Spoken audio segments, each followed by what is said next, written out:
Saudaraku seiman, setiap muslim kalau ditanya apakah anda ingin masuk ke dalam surga, maka dia akan mengatakan iya. Surga sebuah tempat yang diimpikan oleh setiap orang yang beriman. Tempat yang abadi, tempat yang sangat luas, sangat besar. Sampai Allah subhanahu wa ta'ala menggambarkan dalam surah Al-Imran, surah nomor 3 ayat 133, kalau surga itu luasnya seluas langit dan bumi. A'udzu billahi minasyaitonir rajim. Bismillahirrahmanirrahim. Wasari'u ila maghfirati min rabbikum wa jannatin arduhas samawati wal ardu uiddat lil muttaqin. Berlumba-lumbalah kalian, bersegera kalian kepada pengampunan Tuhan kalian dan kejarlah surga yang luasnya seluas langit dan bumi, hanya dijanjikan untuk orang-orang yang bertakwa.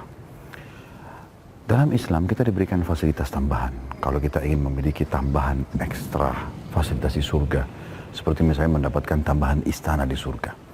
Cukup banyak hadis Nabi SAW yang berhubungan dengan masalah itu. Seperti misalnya tentang sholat sunnah 12 rakaat yang dikenal dengan sunnah rawatib, yang dianjurkan dikerjakan berhubungan dengan sholat wajib, qabliyah dan ba'diyah. Yang kata Nabi SAW dalam sebuah hadis yang sahih riwayat Bukhari Muslim, Man hafidha itna asyaraka fi kulli yawmin wa laylah banallahu lahu baitan fil jannah.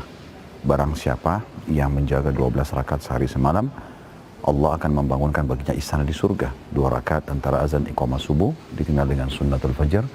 4 rakaat sebelum duhur, berarti sudah 6. 2 rakaat sudah duhur, berarti 8. 2 rakaat sudah maghrib, berarti 10. Dan 2 rakaat sudah isya, berarti 12.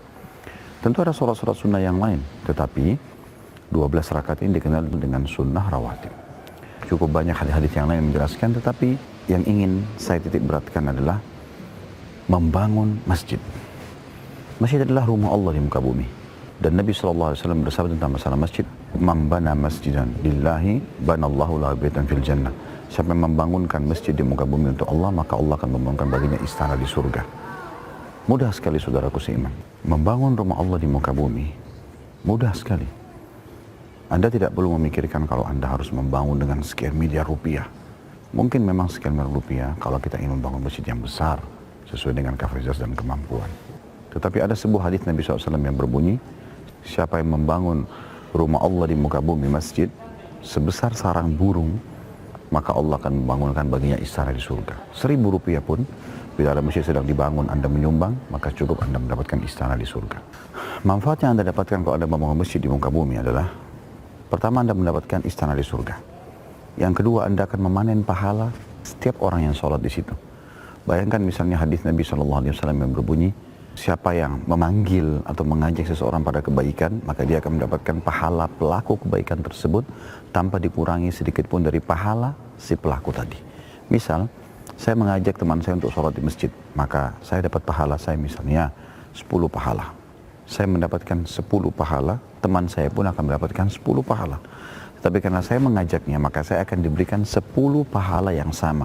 Dengan nilai teman saya mendapatkan 20 pahala. Begitu pula seterusnya. Imam akan panen pahala makmumnya. Muadzin akan panen seluruh orang yang sholat. Tetapi orang yang membangun masjid panen pahala mereka semua. Dan bukan hanya di satu waktu sholat, tapi dia akan panen di setiap sholat selama masjid itu ada. Makanya masjid menjadi ranking nomor 1 dalam memperbanyak amal jariyah. Memperbanyak amal jariyah. Tentu selain daripada itu juga Anda menyiarkan Islam. Anda membangun istana buat Anda di surga dengan membangun istana Allah di muka bumi. Masjid walaupun sederhana adalah rumah Allah, saudaraku. Maka banggalah untuk bisa membangun banyak rumah Allah. Dan ingat, setiap ada kesempatan, banyak kotak-kotak amal untuk membangun masjid, selalu Anda sisipkan waktu buat diri Anda, juga buat kerabat Anda yang sudah meninggal. Oleh karena itu, saudaraku, jangan sia-siakan. Bangun masjid dan Anda akan dapat istana di surga. Subhanakallahumma bihamdika asyhadu an la ilaha illa anta astaghfiruka wa atubu ilaik. Wassalamualaikum warahmatullahi wabarakatuh. Semoga bermanfaat.